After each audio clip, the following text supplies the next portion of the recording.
Hello, नमस्कार विद्यार्थी मित्रांनो. मी प्राध्यापक P V Jadhav, department of geography, MEP समाजास, KTNM college, Nashik.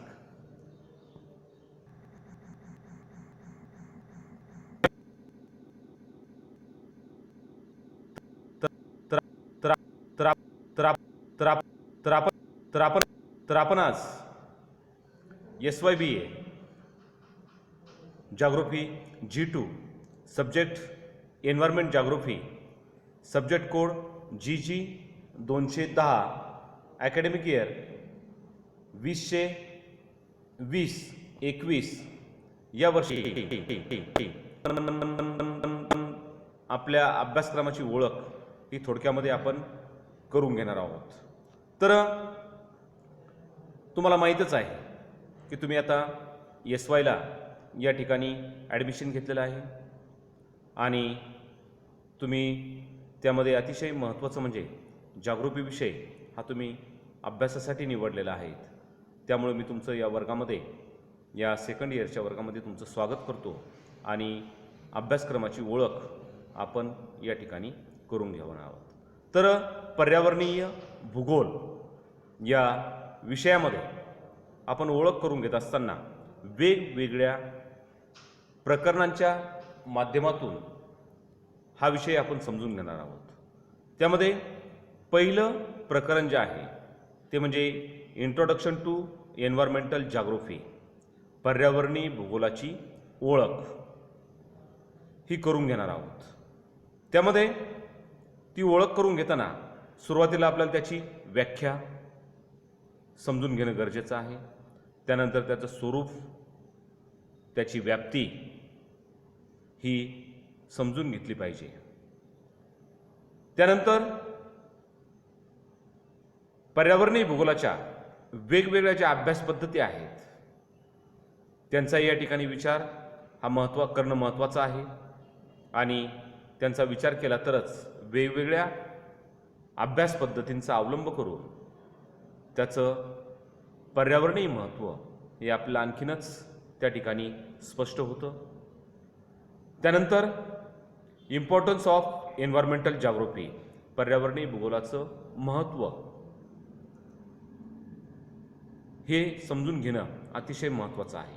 कारण आपल्याला माहीतच आहे की आज पर्यावरणीय समस्या या मोठ्या प्रमाणावर डोकं वर काढत आहेत आणि त्यातून आज पृथ्वीवर म्हणजे संपूर्ण जगामध्ये अनेक समस्या निर्माण झालेल्या आहेत. त्यासाठी आपण पर्यावरण आणि पर्यावरणीय घटकांचा अभ्यास करताना त्या ठिकाणी वेगवेगळ्या गोष्टींचा विचार करणं गरजेचं आहे. म्हणजेच त्यांचं महत्त्व हे आपल्याला समजणं गरजेचं आहे आणि ते समजलं तरच आपल्याला या पर्यावरणाचं रक्षण करणं हे सोपं जाईल. त्यानंतर शेवटचा मुद्दा जो म्हणजे या प्रकरणातील तो म्हणजे टाईप्स ऑफ एन्व्हायरमेंट, पर्यावरणाचे प्रकार.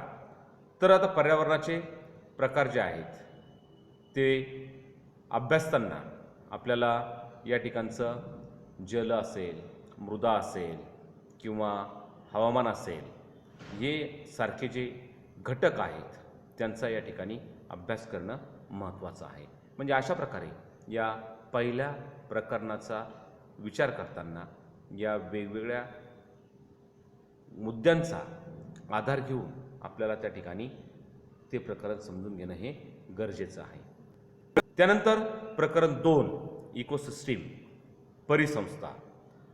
आता हे प्रकरणसुद्धा परिसंस्था समजून घेण्यासाठी आपल्याला त्याचं व्याख्या, त्याची संज्ञा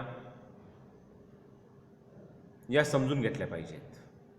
म्हणजे परिसंस्था म्हणजे काय ती त्या ठिकाणी आपल्याला त्यातून समजू शकते. त्यानंतर दुसरा मुद्दा म्हणजे त्याचं जैविक आणि अजैविक असं जे स्ट्रक्चर आहे हे स्ट्रक्चर त्याचं समजून, म्हणजे जैविक आणि अजैविक फॅक्टर्स जे आहेत म्हणजेच त्याचा परिणाम या स्ट्रक्चरवरती होत असतो आणि त्यातूनच त्याची ओळख या करून घेणं गरजेचं आहे. त्यानंतर अन्नसाखळी असेल, पोषण पातळी असेल, अन्नजाळी असेल, ऊर्जा विनिमय स्तर असेल, याचा सुद्धा त्या ठिकाणी विचार करणं हे गरजेचं आहे. त्यानंतर टाईप्स ऑफ इकोसिस्टीम, परिसंस्थेचे प्रकार. आता आपल्या या ठिकाणी प्रामुख्याने दोनच प्रकारांचा अभ्यास करावायचा आहे. त्यामध्ये म्हणजे इक्वेटोरियल फॉरेस्ट म्हणजे विषुववृत्तीय अरण्यामधील जी परिसंस्था आहे ती या ठिकाणी आपल्याला अभ्यासावायची आहे. त्यानंतर पॉन्ड इकोसिस्टीम, तळे परिसंस्था, म्हणजे अशा दोन परिसंस्थांचा अभ्यास आपल्याला या ठिकाणी करणं हे आवश्यक आहे. त्यानंतर प्रकरण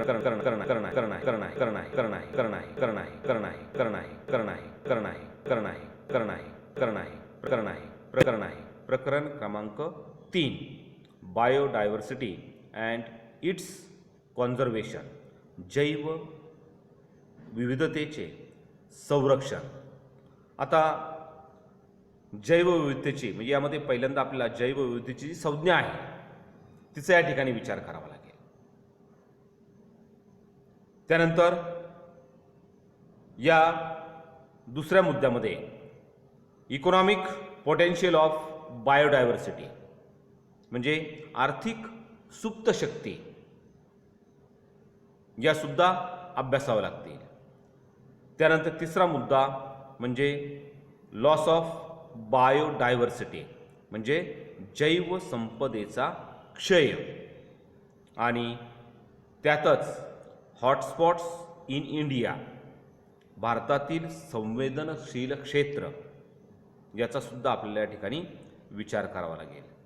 आणि या प्रकरणातील शेवटचा मुद्दा म्हणजे कॉन्झर्वेशन ऑफ बायोडायव्हर्सिटी म्हणजेच आपल्याला या जैवविविधतेचं संरक्षण कशा प्रकारे करता येईल या ठिकाणी महत्त्वाचं आहे. कारण जैवविविधता ही अतिशय महत्त्वाची असते. म्हणजेच या ठिकाणी मानवाला या पृथ्वीवर आपलं अस्तित्व जर टिकवून ठेवायचं असेल तर जैवविविधतेचं संरक्षण हे झालं पाहिजे, आणि तरच मानव या ठिकाणी आपलं अस्तित्व हे टिकवू शकतो. त्यामुळे हा मुद्दासुद्धा या ठिकाणी महत्त्वाचा आहे. आणि त्यानंतर शेवटचं प्रकरण या सत्रातील ते म्हणजे एन्व्हायरमेंटल पोल्युशन, पर्यावरणीय प्रदूषण. त्यामध्ये आपल्याला त्याची सुरुवातीला या प्रदूषणाची संज्ञा समजून घेणं गरजेचं आहे. आता प्रदूषण वेगवेगळ्या प्रकारचं असतं, त्याच्या संज्ञा आपल्याला माहिती असणं गरजेचं असतं. त्यामध्ये पहिला प्रकार जो आहे तो म्हणजेच एअर पोल्युशन, वायू प्रदूषण. आता त्याचे कॉजेस, परिणाम आणि त्याचं कंट्रोल या ठिकाणी म्हणजेच त्या ठिकाणी वायू प्रदूषण, त्याची कारणं, परिणाम आणि उपाय हे त्या ठिकाणी आपल्याला त्या ठिकाणी त्याचा अभ्यास करणं गरजेचं आहे. त्यानंतर जलप्रदूषण, त्याचेसुद्धा कारणे, परिणाम आणि उपाय याचाही आपला या विचार करावा लागेल. आणि शेवटचा जो प्रकार आहे तो म्हणजेच मृदा प्रदूषण. त्यामध्ये सुद्धा या मृदा प्रदूषणाची कारणे, परिणाम आणि उपाय असा आपल्याला याचा विचार करून त्या ठिकाणी थोडक्यामध्ये आपण हा सिलेबस म्हणजे प्रत्येक आपण जर बघितलं या चारही प्रकरणांचा जर आपण विचार केला तर प्रत्येक प्रकरणाला 12 तास दिले आहेत, आणि या 12 तासामध्ये आपल्याला त्याचा सविस्तर अभ्यास हा आपण करणार आहोत प्रत्येक टॉपिकचा. तर अशा प्रकारे थोडक्यात आपण आपला या प्रथम सत्राचा जो अभ्यासक्रम आहे हा थोडक्यामध्ये त्यावरती आपण चर्चा केलेली आहे. त्यानंतर आपण क्वेश्चन पेपर पॅटर्न, कारण तुम्हाला माहिती आहे की तुम्ही पहिल्या वर्षीच म्हणजे FYBAला तुम्हाला चॉईस बेस्ड क्रेडिट सिस्टीम म्हणजेच CBCS 2019 पॅटर्न तुम्हाला हा लागू झालेला आहे. आणि आतासुद्धा तुम्हाला द्वितीय वर्षात प्रवेश घेतल्यानंतर तुम्हाला तोच पॅटर्न तुम्हाला हा लागू असणार आहे. तर त्या ठिकाणी तुम्हाला जी इंटरनल इव्हॅल्युएशन असेल किंवा सेमिस्टर एंड एक्झामिनेशन असेल तर या दोन तुम्हाला पद्धत म्हणजे इंटरनल असेल 30 मार्कासाठी असेल, सेमिस्टर एंड असेल 70 मार्काला असेल, तर तुम्हाला अशा प्रकारे हा दोन्ही म्हणजेच कंटिन्यूस असेसमेंट तुमचं या ठिकाणी होणार आहे. त्यानंतर पहिल्यांदा आपण इंटरनल इव्होल्युशन ही जो 30 मार्क्सचा जो आहे, 30 मार्काचा जो आहे, तर त्याचं डिस्ट्रीब्युशन कशा पद्धतीने केलेलं आहे ते या ठिकाणी समजून घेणं गरजेचं आहे. तर त्यामध्ये मिड सेमिस्टर एक्झामिनेशन जी असते ती 20 मार्क्सची असते. त्यामध्ये टाईम 1 तासाचा असतो आणि त्यासाठी पहिला प्रश्न असतो तो मल्टिपल चॉईस क्वेश्चन, तो 5 मार्काला असतो. त्यानंतर राईट आन्सर इन 1 सेंटेन्स म्हणजे एक वाक्यात उत्तर लिहा, त्या ठिकाणी 7 दिलेले असतात, त्यापैकी 5 लिहायचे असतात, तो सुद्धा 5 मार्काला असतो. आणि क्वेश्चन 3 शॉर्ट नोटचा असतो, त्या 3 दिलेल्या असतात, त्यापैकी 2 सोडवायचे असतात, ते 10 मार्काला असतात. म्हणजे प्रत्येक शॉर्ट नोटला हे 5 मार्क असतात. त्यानंतर दुसरी पद्धती जी असते त्यामध्येच methods of assessment for internal examination, त्यामध्ये तुम्हाला सेमिनार किंवा व्हायवा किंवा सर्वे किंवा फील्ड व्हिजिट किंवा ट्युटोरियल्स असतात. दुसऱ्या पद्धतीमध्ये असाइनमेंट्स किंवा ग्रुप डिस्कशन किंवा इत्यादी तुमचं हजेरी असेल वगैरे वगैरे त्या ठिकाणी बघितलं जातं आणि यासाठी हे असेसमेंट करून तुम्हाला 10 मार्क दिलेले असतात. त्यानंतर ॲन्युअल एक्झाम पॅटर्न जो असतो, पेपर पॅटर्न तुमचा, तो 70 मार्क्सचा असतो. त्यासाठी 3 तास असतात. त्यासाठी 4 प्रश्न असतात. प्रत्येक प्रश्न त्या ठिकाणी वेगवेगळा असतो. म्हणजेच पहिला प्रश्न जो असेल तो 20 शब्दामध्ये, म्हणजेच answer the question in 20 words each, म्हणजेच त्या ठिकाणी 10 प्रश्न दिलेले असतात, त्यापैकी 8 सोडवायचे असतात. प्रत्येक प्रश्नाला 2 मार्क्स असतात, म्हणजेच 2 गुणिले 8 बरोबर 16 मार्काला तो प्रश्न असतो.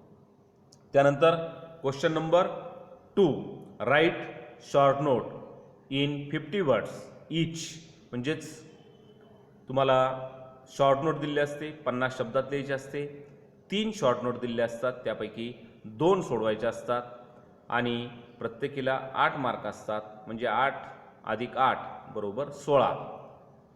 त्यानंतर प्रश्न 3 question number 3 answer the question in 100 words each, त्या ठिकाणी 3 दिलेले असतात, त्यापैकी 2 सोडवायचे असतात, प्रत्येकाला 9 मार्क असतात, 9 अधिक 9 बरोबर 18. अशा प्रकारे तो असणार आहे. आणि शेवटचा जो प्रश्न असतो तो 300 शब्दात हा तुम्हाला लिहायचा असतो. 2 प्रश्न दिलेले असतात, 2 पैकी 1 सोडवायचा, त्याला 20 मार्क असतात, म्हणजेच 20 गुणिले 1 बरोबर 20. असं एकूण 70 मार्क्सचा तुमचा ॲन्युअल एक्झामचा पेपर पॅटर्न असणार आहे. आणि या दोनही पेपर पॅटर्नमध्ये म्हणजे 30 आणि 70 तुम्हाला जे पासिंग असतं, रिक्वायर्ड फॉर पासिंग, हे त्या ठिकाणी जर आपण बघितलं तर 30 पैकी तुम्हाला 12 मार्क्स आणि 70 पैकी 28 मार्क अशा दोन्ही मिळून 40 मार्क्स तुम्हाला मिळणं गरजेचं आहे. मिनिमम पासिंगसाठी तुम्हाला त्या ठिकाणी 12, 28 बरोबर 40 मार्क्स मिळाले तर तुम्ही त्या विषयामध्ये पास झाला असं समजा. त्यानंतर संदर्भ पुस्तके, रेफरन्स बुक ही तुम्हाला ही दिलेली आहेत. वेगवेगळ्या तज्ज्ञांची, वेगवेगळ्या अभ्यासकांची संदर्भ पुस्तके आहेत. तुम्ही त्याचाही संदर्भ घेऊन त्या ठिकाणी या विषयाचा अभ्यास करू शकता. तसं आपण ॲक्च्युअल टीचिंगमध्ये या विषयाचा म्हणजे वेगवेगळ्या प्रकरणांच्या माध्यमातून आपण डिटेल अभ्यास करणारच आहोत. तरी पण त्यासोबत तुम्ही या संदर्भ पुस्तकांची मदत घेऊन जास्तीत जास्त माहिती त्या ठिकाणी तुम्ही मिळवू शकता. त्यानंतर तुम्हाला कोणती शंका असेल, छोटी जर शंका असेल तर तुम्ही मला लगेच माझ्या मेलवरती किंवा मेल ॲड्रेसवरती लगेच कॉन्टॅक्ट करू शकता. तर माझा मेल ॲड्रेस आहे neelprabha39@gmail.com. यावरती तुम्ही मला कॉन्टॅक्ट करू शकता. या संदर्भातली कुठलीही शंका असेल मला विचारू शकता. आणि अशा प्रकारे आपण थोडक्यात या विषयाची अभ्यासक्रमाच्या माध्यमातून ओळख करू